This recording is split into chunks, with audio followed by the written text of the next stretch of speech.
Psalm 17 and 13. Arise, O Lord, disappoint him. Disappoint him. Who's the him? Well, the Lord is talking about who? Yahweh. Yahweh, Baal Shem Yahweh Shai, right? And who's the him? Disappoint him. The Edomites and the other nations, but mainly the Edomites. Disappoint them from what? Their so-called New World Order that they're trying to bring, where they have every nation in check, and they themselves are ruling. Talking about the Edomites. It's called a one world order. Okay, it's on the back of your dollar bill. So King David is saying in the spirit, O Lord, arise and disappoint him, which is exactly what the Lord is going to do. He's going to disappoint this devil in his quest for this New World Order. Arise, O Lord, as in the New World Order with him ruling. That there will be a New World Order, but it'll be the world of Yahweh Baal Shem Yahweh Shai. Yahweh Shai and the Israelites. It's not going to be a world of it's not going to be a world of the Edomites ruling in wickedness. Okay, along with the other nations. Okay, it's not going to be that. Arise, O Lord, disappoint him, cast him down. Right, this is our prayer. Cast him down. Deliver my soul from the wicked, which is thy sword. See that? Now let's unpack what it says here. Deliver me, or deliver my soul from the wicked. What's another title for the Edomites? The wicked. Job 9 and 24. Okay, there are many scriptures that prove that. That's another title for the Edomites. They were created to be the wicked.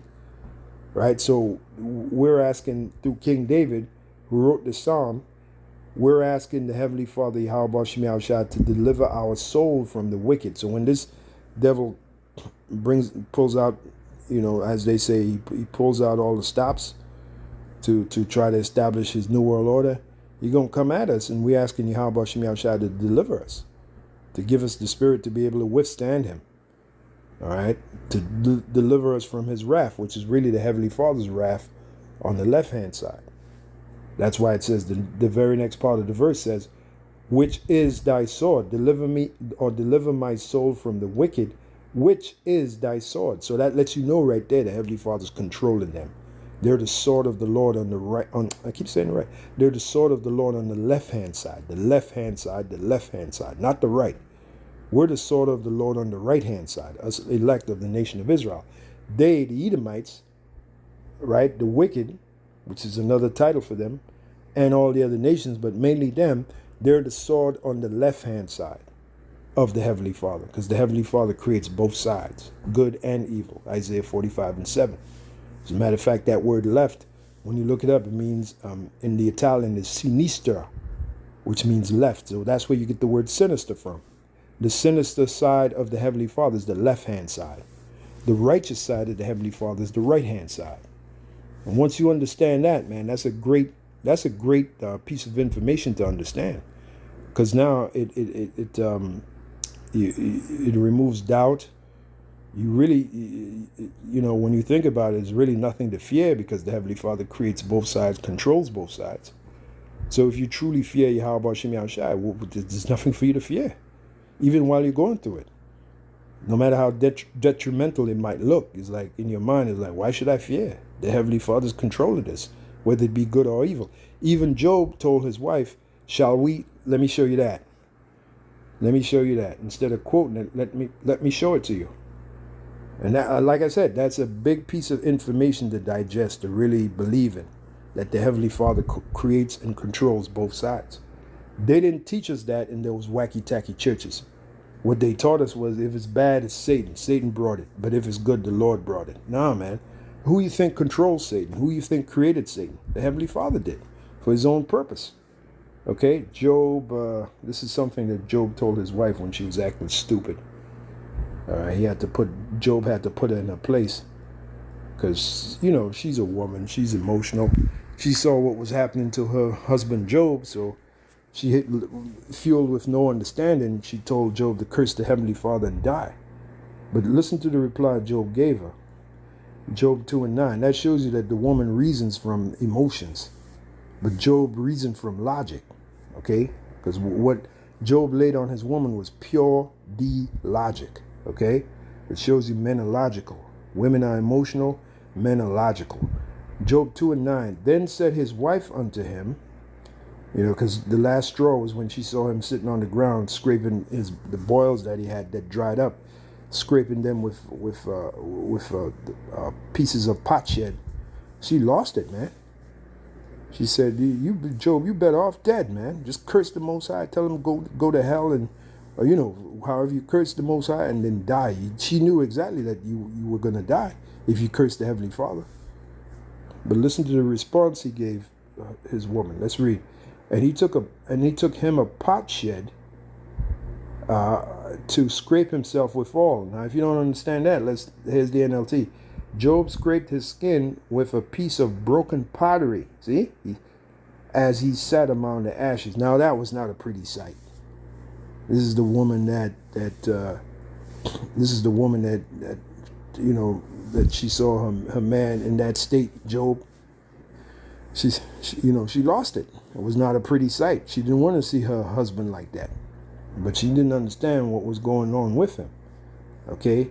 He took him a potsherd to scrape himself withal, and he sat down among the ashes.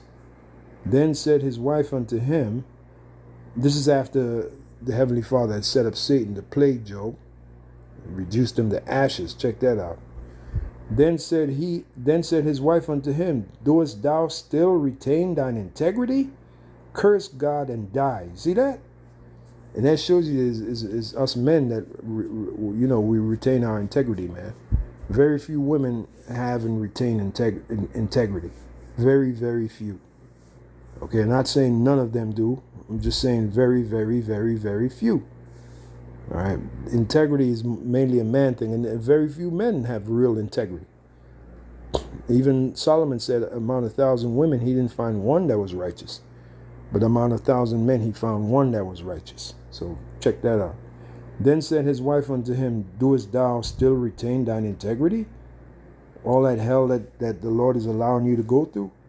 Curse the Most High and die. That was her brilliant plan for Job's suffering, right? Well, listen to what Job said. But he said unto her, thou, speakest as one of the foolish women speaketh. What? Shall we receive good at the hand of the Heavenly Father, and shall we not receive evil? There you go. Because the Heavenly Father Job understood the Heavenly Father controls both sides. With that answer, he put it in a place. He said, look, we've been all that time I was receiving good from the Heavenly Father. You didn't have a problem with it. But all of a sudden now I'm receiving bad from the Heavenly Father for whatever reason, because Job didn't know. He didn't know it was a bet going on between the Heavenly Father and Satan. He had no idea. So his reasoning was, whatever I'm going through, I'll just deal with it. The Heavenly Father brought riches to me. He'll bring it to me again. This is nothing. Job had to have known that this is nothing but a test. He had to have known. All right, and he passed that test with flying colors. All right, as they say. So let's read it again. It says, what shall we receive good at the hand of the Heavenly Father, and shall we not receive evil? Now listen to the last part. In all this did not Job sin with his lips. So Job told the truth. The Heavenly Father. So that right there, especially the latter part of the verse, you can extrapolate that the Heavenly Father creates good and evil. Because he said, shall we not receive good at the hand of the Heavenly Father, and shall we not receive evil? From the same Heavenly Father. Didn't say Satan. Okay? So again, when you really truly digest that and comprehend that, it moves a lot of fear from your heart, from your mind. You reserve your fear for Yahweh Bar Shem Yahushai. As long as you fear Yahweh Bar Shem Yahushai, your attitude is nothing can hurt me as long as I fear Yahweh Bar Shem Yahushai. And if it ends up hurting me, then it was ordained by Yahweh Bar Shem Yahushai. In other words, nothing can happen to me unless Yahweh Bar Shem Yahushai ordained it, whether it be good or evil. You see? Because he controls both sides. Okay? Let's read that in the NLT. But Job replied, you talk like a foolish woman. Should we accept only good things from the hand of God and never anything bad? See, so from the hand of God can come bad too. That is the point. So in all this, Job said nothing wrong. Right. You see? So Job was dropping it, man. He had to drop it on his simple-minded woman. Okay, let's see. Let's see, Psalm 17 and 13. Arise, O Lord, disappoint him, cast him down, deliver my soul from the wicked, which is thy sword. See that? From men which are thy hand, the left hand, O Lord, from men of the world. That's Esau, the banking families. They are men of this world, which have their portion in this life, right? They have all the gold, the silver. They got vaults and vaults and vaults of it. Okay? And all they're doing is keeping it warm for us Israelites. From men which are thy hand, O Lord, from men of the world, which have their portion in this life, and whose belly thou fillest with thy hid treasure. They are full of children, and leave the rest of their substance to their babes. Yeah, it's called an inheritance. Okay, case in point, look at the not the Rockefeller, rather, but the Rothschild family. They've been in banking ever since Mayim Shel Bauer changed his name to Mayim Shel Rothschild. And we're talking in 1700s. Okay, the latter part of the 1700s. So ever since then, from the Rothschilds, from the 1700s, when Mayim Shel Bauer changed his name to Rothschild, ever since then, all the way up until now, the Rothschild family is the most powerful family on the planet among the Edomites. So clearly they're the ones with the hid treasure, like it says here. They're full of children, leave the rest of their substance to their babes, called an inheritance. And the majority of people don't even know about it, okay? Because that's how they're able to keep their wealth from being anonymous, from not being seen or known about. Matter of fact, let me drop this on you. The song "If I Was a Rich Man," it used to be "If I Was a Rothschild," and you can Google this. You can Google it. They changed it from "If I Was a Rothschild" to "If I Was a Rich Man," because the Rothschilds were uber rich. Okay, uber rich. Okay.